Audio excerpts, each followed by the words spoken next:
Togo. They are out of touch with the population. And unfortunately, these are people who have made the president a hostage. I've never seen a hostage Museveni. We must have a group of lawyers.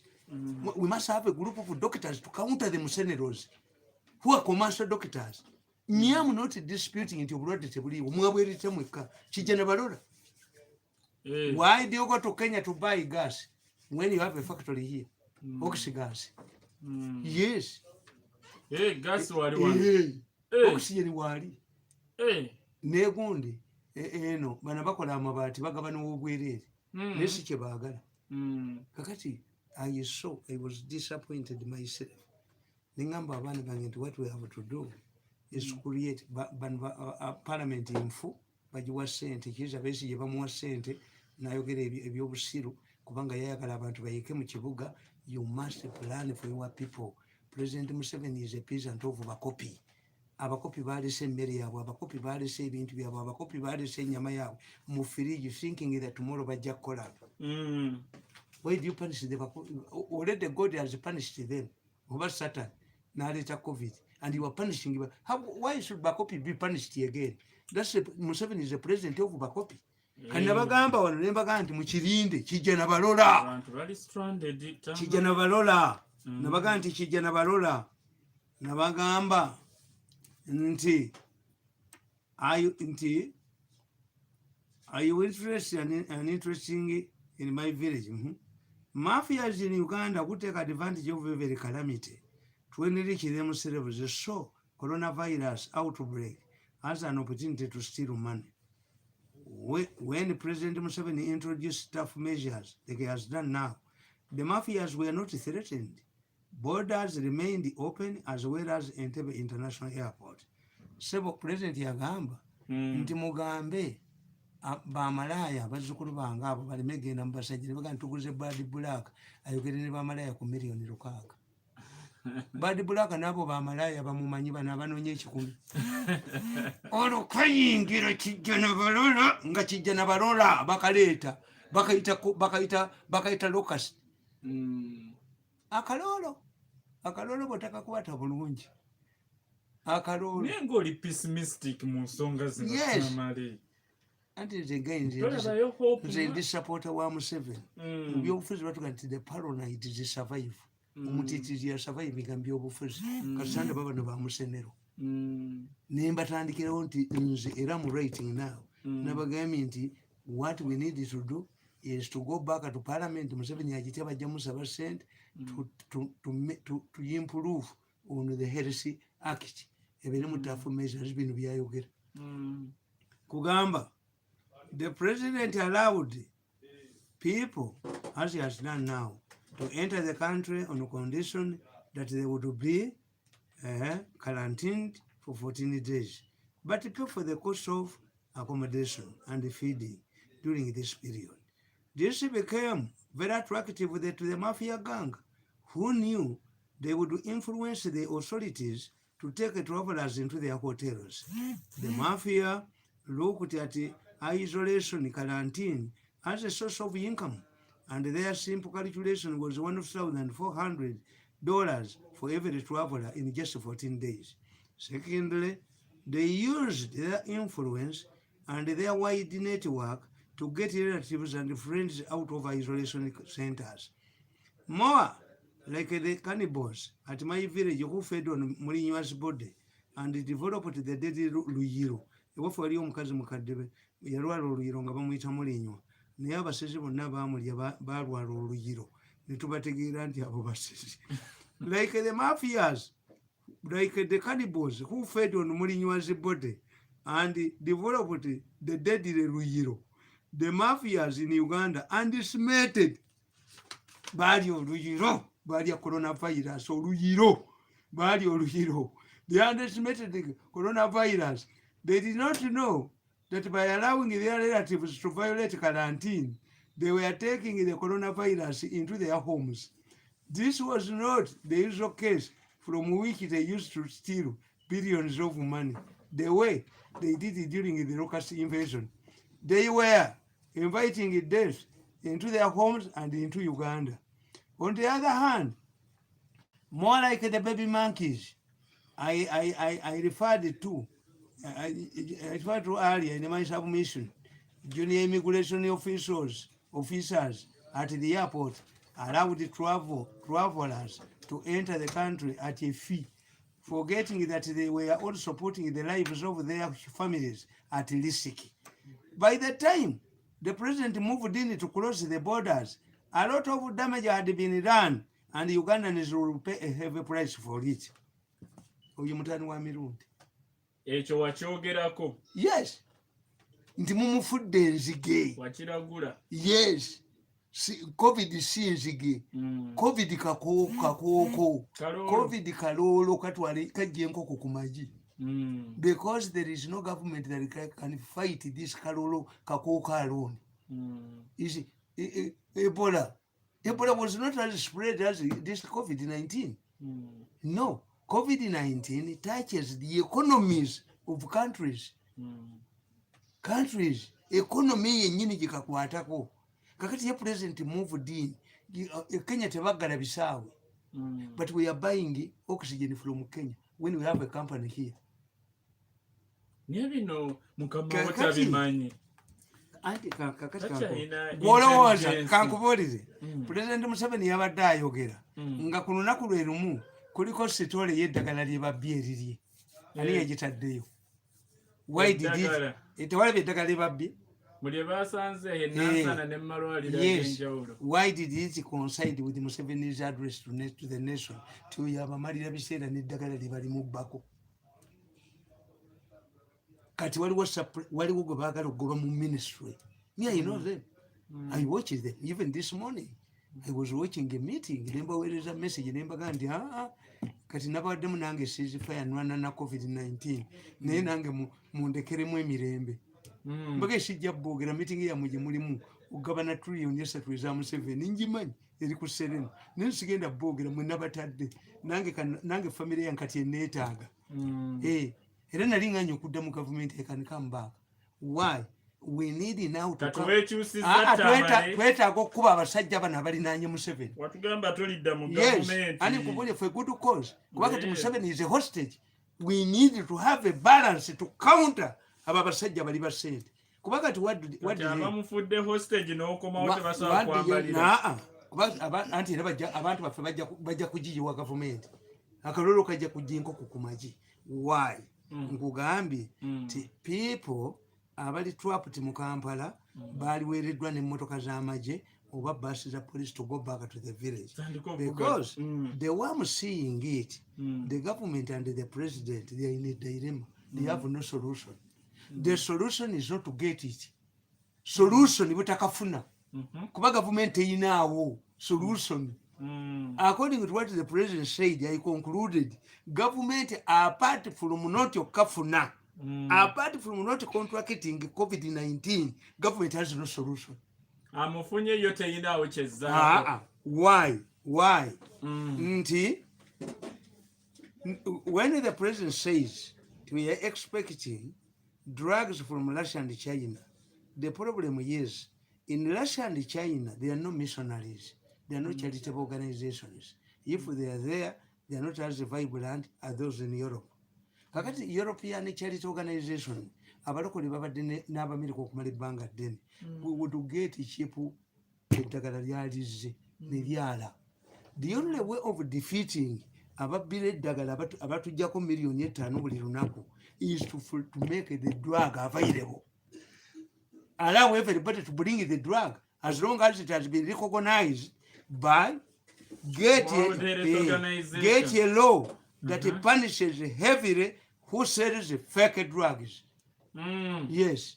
Kubaga kati bana abasajja bwe kye baakola Museveni tabayinaako gundi. Why?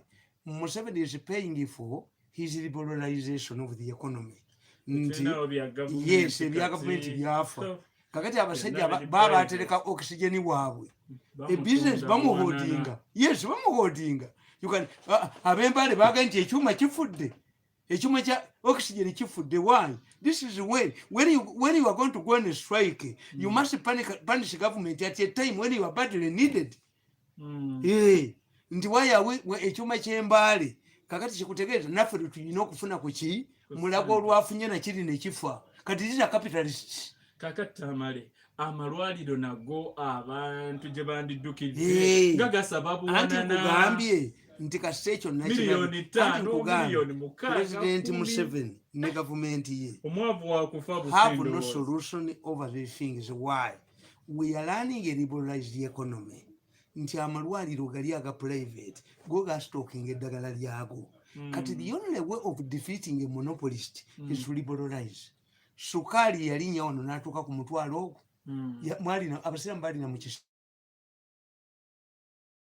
kisibo nze nengende waffe emutukula nga waliwo olwoleza sukali 40 era oyo omusajja okooti singa Museveni teyamuyamba ennyumba ye yali agisinze banga yali agitwala kasita pulezidenti yagamba nti buli muntu aleete sukali yava ku mutwalo gumu mu nnaku ezi n'ayita ku 2,000 ekitegeeza bakkirize eddagala liyingire mu to defeat these people, the monopolists in government, in private hospitals, allow. But the Chinese and if you say, because Museveni knows, I'm a political scientist, Museveni doesn't want people to say the government has abdicated this responsibility. That's why he's insisting on government to supply drugs. But his system is rotten. Irimu abasuma. Irimu ababbi Ministry of Health. Yes. Kakati if we want to defeat basuma, solve the problem of monopolization, allow abalokole batuleetere eddagala, allow missionary hospitals baleete eddagala, allow negati abasawo they have 2 children who are doctors, nabo bakuga nti katutunula butunzi bwetu ti oxygen n'omujja kuno n'omukwasa n'ono ali input the doctors. Kakati that's why I said nti when the president did not provide answers to these to the major issues, like he cannot fight those who are overcharging the Ugandans. And the only thing Museveni can fight those who are overcharging the Ugandans is not to allow you to get it. Yes. Museveni chagamba tokafuna. Kewale. That's what is in his message. Kewale. Fwe mu Baganda omwana omuwala bw'afuna olubuto tumubonyaabonya nnyo batobe batye okufuna olubuto. Kakati bano abasajja batuopa charginga 5 million. Omanyi nti 5 million basasula padde 95 million padde. Yes. Waliwo n'abasinzeewo ebyapa ate bamala ne bafa. I have my brother, my close brother, brother wange mulwadde. Naye ne space we baagijja to create that space was not easy. To get space in the government hospitals. But what solution did Museveni provide?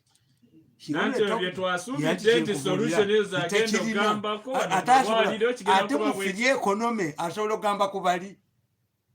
Mufirye economy tasobola gamba kubali. What Museveni has done kwe kuwaaba emulago ki yebitanda. What Museveni has done kwe kunyonyola ebitanda ebiri ebbomba ebyo bibye. Yes. Tuteekewo emergency centers oba Namboole kudwalira eddagala libeere kuleeta ddagala but myai no government. Nti a government cannot accept to surrender its responsibility. Omwana omu yagenda n'agamba taata we nti daddy why am I not getting my sister? Taata we n'amugamba nti gondi we are still looking for a sister. Bali balina omwana omunga mulenzi. Kakati taata we n'amugamba omwana n'agamba taata we nze nga sina gwe anzirako sina mwannyinaze anzirako. Kitaawe n'amugamba nti tukyamunoonya. Omwana n'agamba taata we put on more men. Put on more men ono mami. Gwoba omwakulemye okumpa sister wange put on more men. Kakati government there is no government that can put on more men on their wives.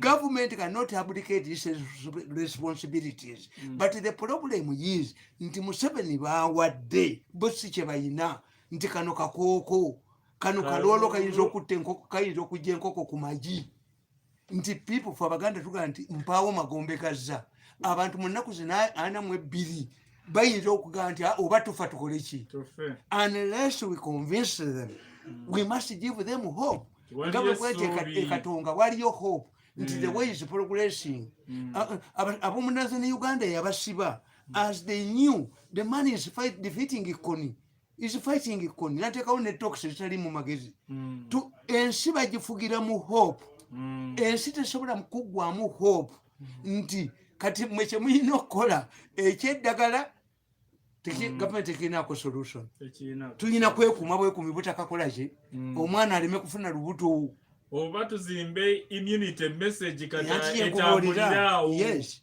kakati tu nze kyensanyusa kyenjagalira abasuma nti luli yakugamba let me tell you me I'm a mass communicator I'm a change agent do you know why people were observing SOPs the reason why Ugandans had adhered to SEPOs was not to allow Museveni to declare a total lockdown. Era banji bali bagamba katikole buli kintu kyonna leme kutuggalamu kuba badde zedi kati kankubuulire bw'okola lockdown egerulira ekibadde kyabambaza masiki ekibadde kiteeka aba bodaboda ne bobuservinga all the rules ekibadde kirambisa aba taxi ne bobuservinga all the rules Museveni not to declare a total lockdown ne kati Tamale lockdown lyeri byakolebwanga kuziiza kawuka tutuukako kati bategeezezza gye kali mu bantu community ate ne tuddeyo mu zi lockdown tutandike kuyiga ngeri yakubeera nako some cases me I'm a mass communicator I have a large following in this country nzisobola kuba musiru I will be following into the trap of my enemies nti agamba nti akawuka tekali akawuka gye kali not a fool but do you believe nti covid bwe yajja n'alusaza ggwawo n'abaloga amasabo n'abasirika amasabo baagagala n'abatemu baggalawo even here I was happy Olusoke mumanyi we know each other yali chief of staff Olusoke ki Undugundi jeno yagambye let Museveni use his intelligence do you know that some dead people are forced families are given money to declare that their relatives have died of COVID to access emirambo egyo bagifunemu ssente kuba gavumenti yeziika emirambo gya COVID gavumenti yegiziika ngate abantu badde abamu babasaba ssente babaziikira zino zi funeral service yes nawandika akatabo kange nti cannibal surgeon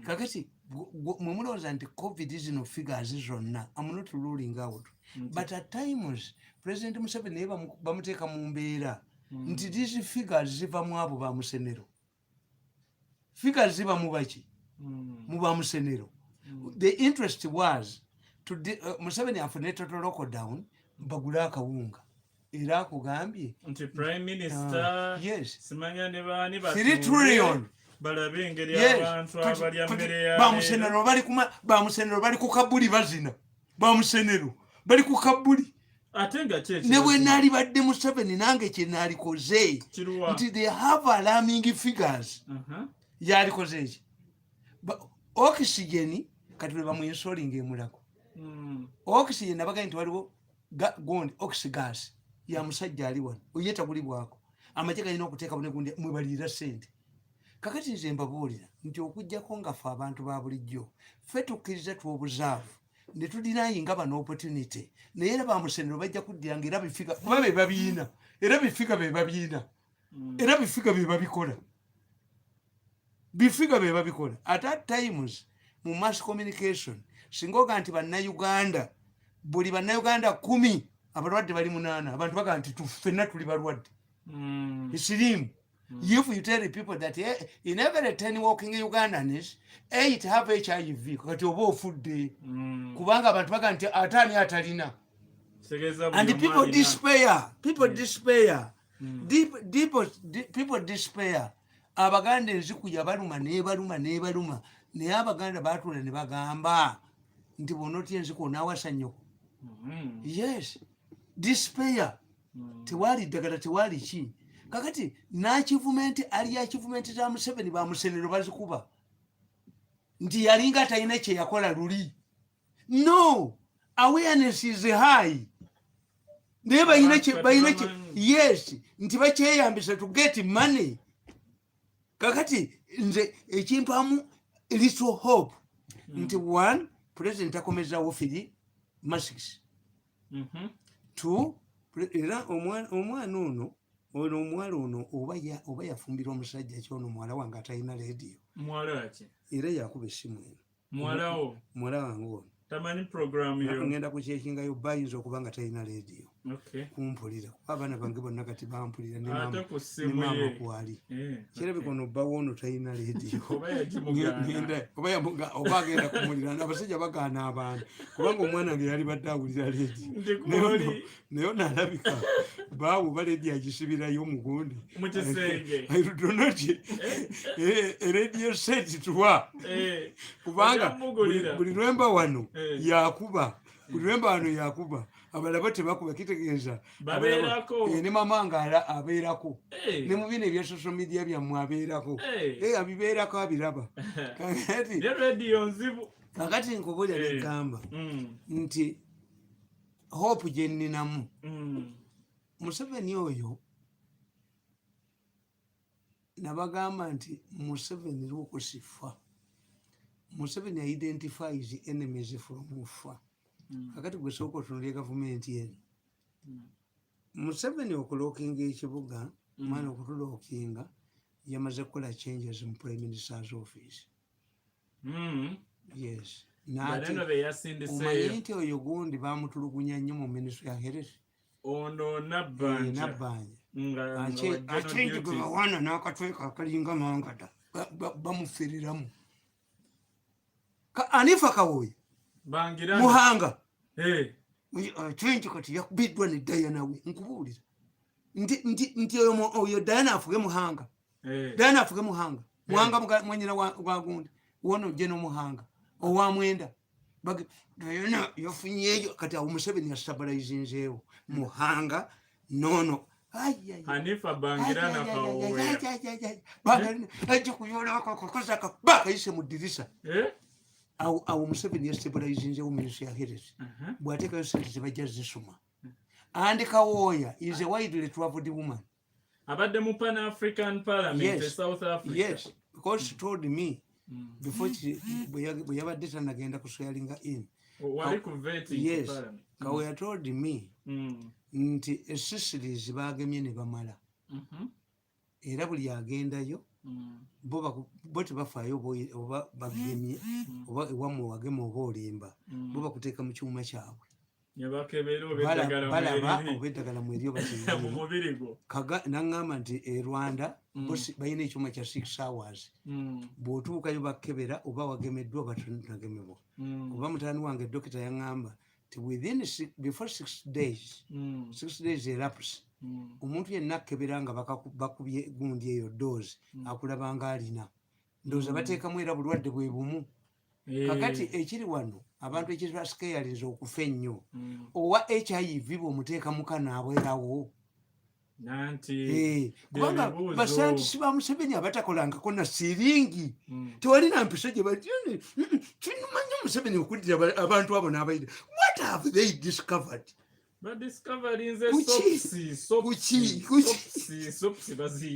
Nze bwe nasanyukiddemu wagundi walukusense oyo walukusense naye waffe waliyo omukazi nga bamuyita mutegeevu nga bw'agamba nti omwana mutali lwala lukusense nga talulwala oyo wa habbo bano bamusenero sirabangayo musenero gundi ti musenero yali akoze ekyo oba mujjono y'abadokita abo nti musenero mwali. I'm not attacking them, me I'm not a tribalist. But I want experts. If we are not yet received the experts, then we should rely on other experts. Because we're recommending abani abandi nkugamba nti already we have told everybody. Every Christian knows the 10 commandments. Kakati to ensure never bullied ekiva mu COVID. We had achieved one thing. Nti Museveni's intervention had become a deterrent. Abantu bonna babadde bakoze ebintu byonna kutya Museveni kubaggalawo. Naye nga bano baagalaggalewo bamusenero bo babadde bagalaganewo tuliyoni zino zibeewoze lwe zikola era kyova olaba nti okufa kw'abantu kubaddeyo naye nga kufa what's the cause of death lack of oxygen evudde mu butateekako masiki lack of oxygen evudde mu butateekako masiki mumpe obudde ne musenero mubuuze nti lack of oxygen evudde ku butateekako masiki. If this man who had not listened to Museveni n'atateekako masiki n'abufuna would not die if there was oxygen in the hospital. Musenero logic. People are dying because there is no oxygen, and don't expect it. N'abaana ba UNEB mubaamu abagwa. Do you think that every Ugandan would listen to Museveni? Abamu tebalina na radio, abamu tebalina na ki, except the urban people. Kakati, who takes responsibility? This person who did not listen to Museveni, take Museveni's drug, as I call it, goes to hospital, it does not get any treatment. But when, unlike previously, today there is a vaccine. Yes. Olwaleero tulina ki? Why don't we liberalize? Ziri ssente ze twateekamu ennyingi Tamale, abantu babuuza nti nno zaakoze ekya accountability, bazigulamu amayumba bakola ki, bannwanyisa ne bakola ki, bazigulamu amayumba. Naye today we have a vaccine. Why don't we allow, even kuba president yagamba nti bano baagala kusaba kukola ki, naye no. Even the Chinese are looking for bali mukola research, and this is where the Catholic Church is swarming. Already there is a Catholic Church in China inabagobezi million ana, naye it is under the Communist Party. Kakati batunulira religious groups can come in bebatuleze abaminsani, because me I can understand nkugambi the government responsibility. The government is tuyina foreign cuts, tuyina abazungu basalako ssente. Why? Si Museveni yazisalako bakuba abantu mu kalulu naye mbagamba nti abo banna abakoba abaali tebamanyi 12 bands b'Eggwanga, many people babogera olunigulo webali wano babakomyewo. A 12 band means deportation, a 12 band means confiscation of your property, a 12 band means you cannot transact in America. Kati bibi byonna bitujjidde omulundi ki gumu, where government the kakoko paralyzes economy. The kakoko has come at a time when we don't have enough foreign goods. We are now borrowing. Kakati akakoko comes at a time when we are not in the good books of the Europeans.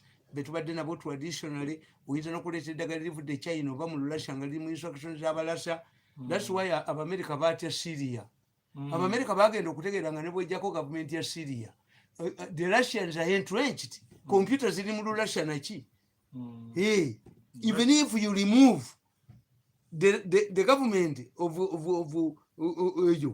n'ogijjako, everything is in Russian. Kakati we must confront the problem.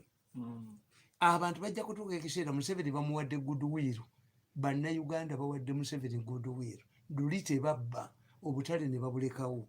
Naye kakati gwe haamu yekka kati ye yavuddeyo okubagamba nti nguzira eddagala, bambuga baagaba emmere luli, baani ate baabategitinga ne babaavuwaza. Museveni kyatamanyi buli muntu avaayo n'akontributinga oba ku pate ye NRM bamwavuwaza. Yes. Gwe genda ku mukolo gwa Museveni nga waliwo elections oteekeyo ssente, revenue keera ku makya. Me suffered, my family has suffered. My children can't see Museveni. Why do you stick to that man? Nobaga nti alternative kije nnina. Sino alternative kubata anaba abantu abali bwansi. Nti besi can afford okuga ntoto lockdown. Baba ine kyaba mutaddemu ekiyiso. We are not. What don't we address the issues? Because even if you have a total lockdown for 42 days, unless we address the use of vaccination, unless we address the use of oxygen, unless we address the issue of abasawo okubeera patire abaana bange nabagambye babadde wange ekiro ne baga move cautiously mujja kukwatibwa obulwadde tewali kyemugenda kufuna abalya ssente balala kuba ensonga enkulu tezikwatiddwako ensonga ya oxygen ensonga y'okuwa abasawo equipment ebibayamba at the time when these cases Museveni yayamba bamuserero basantisi be. I have scientists, but how would you help them? The scientists who don't have equipment. Gundi, namulabye nga president agamba gundi Boris gundi. Britain, batuuka okubanga ba medical gundi doctors bali baga nti ekyambalo bw'okyambala kuba nabuuza abaana bange bigula ssente mmeka tibigula $200. I can buy them.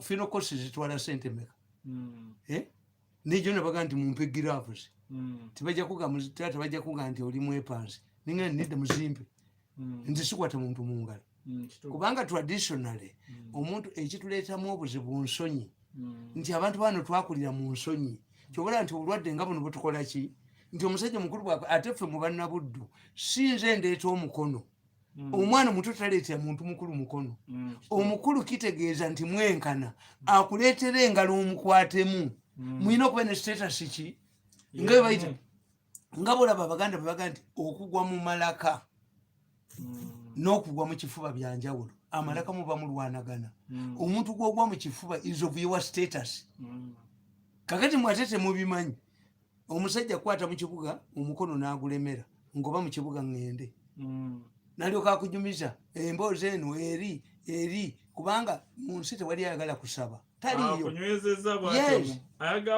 era buli lwolaba omukazi n'omusajja nga bavuuvuma tebaba ku bizinesi kaboozi tewali okusaba ssente n'akaboozi tewali akasabira ku muzindaalo abantu bonna bafulira ensonyi bwe basaba. I want to tell you, people don't want to beg. When you see somebody begging you, omuganda agenda wa munywanyi we oba wa mukwano gwe oba gy'abanja nga kati abagenze mu national naye olaba tutuuse ne ku national security fund ne tugijjako ssente the money that would be invested kakati ati one time tuyinza okwesanga ng'ate ezaali badde bwe baba tebazijja ku dividends ne national security fund yeyinza okugwa okujjako nga supported by government. I talk to him. Kakati ekyo kyenkugamba nti as with this one a total lockdown tesaana kufaanana n'eri gye tutaafunamu. Total lockdown tulina ogifunamu ku luno ti nabbanja yalina bano ne bamujooga. Yes, Lumumba is qualified now. Why? Lumumba as a Secretary General is the first Secretary General who sent money and reached the population. Bakampeyina ba Museveni bazifunako nga ziri ku akawunti era ekibadde kimukubye kuteeka ssente ku akawunti. Kakati we must sit down ne tutegeera nti tuddamu ggula kawunga kubanga ye president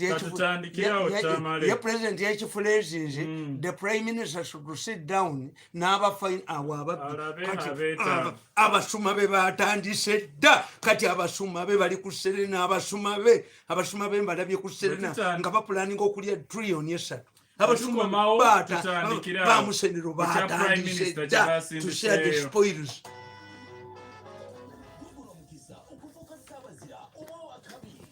Abasuma be batandise dda